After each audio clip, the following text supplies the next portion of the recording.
Hello and namaste. My name is Brandon, and welcome to the next video in my series on basic time series. In this video, we will tackle one of the more simple forecasting techniques called the simple moving average, specifically the 3-period moving average. And as always, like, comment, and subscribe. Let's get started. First, some basic concepts. Whereas the naive forecast, which we learned about in the last playlist, uses only one value, which is that of the prior period, moving averages, called MAs, move us towards using multiple sequential time periods to generate forecasts. They are very flexible, leading to many different types. We have the cumulative moving average, which is simply the running average of multiple periods over long periods of time. We have the simple moving average, which we're going to learn about in this video. The weighted moving average, where each time period in the time window will take different weights. The exponential moving average, of which we use all the past data points on a different curve depending on a value we choose, and then the centered moving average. We don't use this often in time series, and I'll talk about why that is here in a minute. They're also referred to using other names, so the rolling average, the running average, the moving mean. Many methods use the idea of a time window that determines the beginning and end of the averaged values, and the exponential moving average, though, is a bit different. It is a form of convolution. As the time window slides across the time series, a new set of values is created, kind of like a zipper, and it has the effect of smoothing the time series, which we call a low-pass filter. The benefits of moving averages. They are a transparent process that is easy to understand, calculate, modify, and interpret. They are very flexible and customizable. It allows for multiple moving averages of the same data on a single chart, which each might tell a different story. They're great for revealing the momentum of a time series, kind of like the roller coaster effect. They create smooth curves that are differentiable at a glance. What I mean by that is whenever we have a smooth curve, we can look at the tangent line on that curve and kind of get a feel for how the time series is moving. And we can create moving averages of moving averages. Now, there are some limitations of moving averages. The first note is that moving averages are not unique to time series analysis, so implementation can vary substantially. It's a very generic technique, and the way we use moving averages in time series analysis might be different than the way it's used in other sciences. Now, a short time window can let extreme values dominate, minimizing the smoothing effect, as the extreme values take up more of the time window sum relative to other values, and that'll be explicit here in a minute. A long time window can dampen the moving average too much, limiting its ability to react to changes in the underlying data. Along those lines, moving average forecasts may not be immediately actionable. So if we are keeping track of a time series using a moving average, by the time we see a pattern in that moving average, it might be too late to actually act on it. Therefore, it can be a challenge to find the balance between long and short time windows, leading to a lot of experimentation and trial and error. There are also some limitations to how it is calculated. The longer the moving average time window, the more data is required, which truncates the beginning and end of the moving average forecast. The moving average eats up several values before generating the first forecast, and at the end, the moving average forecast runs out of data and values might be wasted. And as I mentioned, traditional moving averages are lagging indicators. So if the time window is pretty wide, the moving average might include data that is days, weeks, or even months or years old. And finally, some software programs do very strange things with moving averages, which I'll talk about here in a second. So here's the same data we've been using in the prior playlists.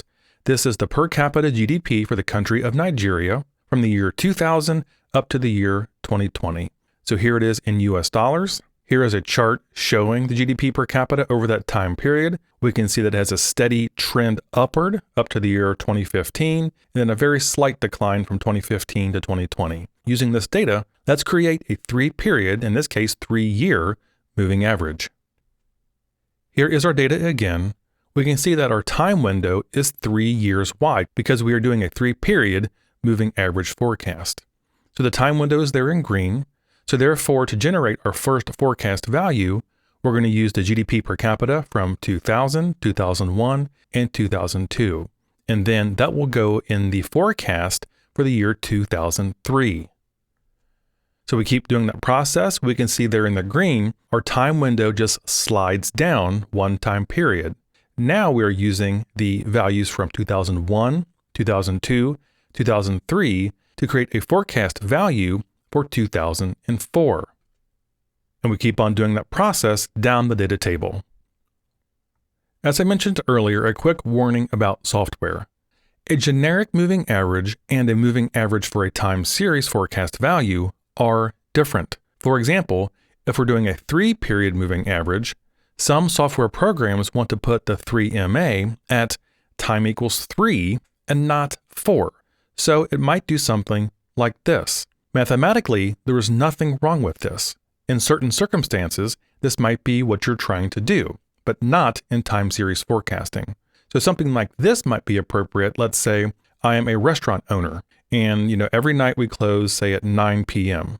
So what I will do is after closing and the computers run all the reports, I will look at the revenue or the sales for that day. Now I want to know how we've been doing over the past few days. So I will look at the sales for that day after closing, the sales from yesterday and the day before that to get a 3-day moving average. However, I am not using that 3-day moving average to make a forecast about tomorrow. See the difference? But in time series forecasting purposes, it must go at time equals 4 because time equals 3 doesn't make sense. Time equals 3 has not happened yet. So we can't put the forecast in time 3 because time 3 hasn't occurred. We're going to put it in time equals 4 like this. So the forecast for a period in this 3MA context is n-1, which is in this case yesterday, n-2, and then n-3. That's the forecast for the next time period. So it goes like this. Remember, neither one of these is technically wrong. It all depends on the question you are asking. And in time series analysis, we are doing this bottom scenario, where we are using, in this case, the 3 prior periods to make a forecast for the 4th. We can't put it in the 3rd because the 3rd hadn't happened yet. So the process looks like this. We go on down the time series, the time window slides 1 day forward, and we're using that to calculate the forecast for the next period there in the pink. And we keep going on down the time series to create our moving average forecast. Once we have our forecast values, we do the same thing to measure the forecast error. So to find our error, we take the actual value, subtract the forecast value. So it's column 2 minus column 3. So you can see there in 2003, we have a forecast error of $219. And we go on down the table doing that subtraction. As you can see, the forecast errors for the 3-period moving average model are quite large. And the question is, why? In this kind of time series, where there is a constant directional trend, in this case upward, the moving average has significant lag. So because the trend is upward, the moving average is using 3 values that are all lower than what we're forecasting. Therefore, there is significant error. When the trend is going upward or downward, what that means is the most recent observation is very important. And the 3-period moving average in this case cannot capture that trend very well, and therefore the errors are quite large. So always know your errors. The forecast errors create a new derivative time series that can be a treasure trove of information for the analyst. By looking at just the forecast errors, you should be able to reverse engineer how the underlying time series looks, basically. In fact, many forecasting techniques do this very thing under the hood. Patterns in the errors can reveal trend, seasonality, inflection points, and so on. Examining forecast errors can also help in the selection and interpretation of other forecasting techniques. If you run a model and you see a pattern in the errors, that might tell you that a different model is more appropriate. Here we have the naive forecast errors from the prior playlist for this same data. We can see on the left 2/3 of the graph, our errors are positive. They're in the yellow because the actual values are above the forecast values. Over on the right, the actual values are below the forecast values, and that's there in the blue. Now on the next screen, I'm going to show you the 3-period moving average forecast errors, and notice the change in the bars. Much bigger, right? So we can see that on the left, the actual values are still above the forecast values, but they're much larger errors. Same thing over on the right. So the actual values are below the forecast values there in the blue. So here is the Nigeria GDP per capita, naive and 3-period moving average on the same graph. So as we go across time, we can see the naive forecast errors there in the orange and the 3-period moving average there in the blue. And as you can see, pretty much at every time period, the 3-period moving average error is much larger than the naive error. There is one exception at time period 17, and that of course is where the time series itself hits a point at the top and then starts to come down. So basically the time series sort of flattens out. And right there is where the 3-period moving average can kind of catch up. But other than that, it does a lot worse than the naive forecast. So here is the actual data there in the green, and then the naive forecast is there in the pink. So we can see the gap between those two lines. So a series of positive naive forecast errors under forecasts indicates an upward trend in the time series, and a series of negative naive forecast errors under forecasting indicates a downward trend in the series. Now here is the 3-year moving average forecast. As you can see, the gap between those two lines is much wider. So same basic trend, but a much wider gap between the actual and the forecasted. Now we can add the 3-period moving average to our Nigeria GDP per capita forecast accuracy matrix. So in the prior playlists, I taught you how to calculate each of these. So the mean absolute error, the root mean square error, the mean absolute percentage error, the mean absolute scaled error, and the symmetric mean absolute percentage error. In every case, the naive forecast does better. We can see that in the MAE column, naive forecast is lower, therefore it's better. Root mean square, same thing. In MAPE, the percentage is lower, therefore it's better.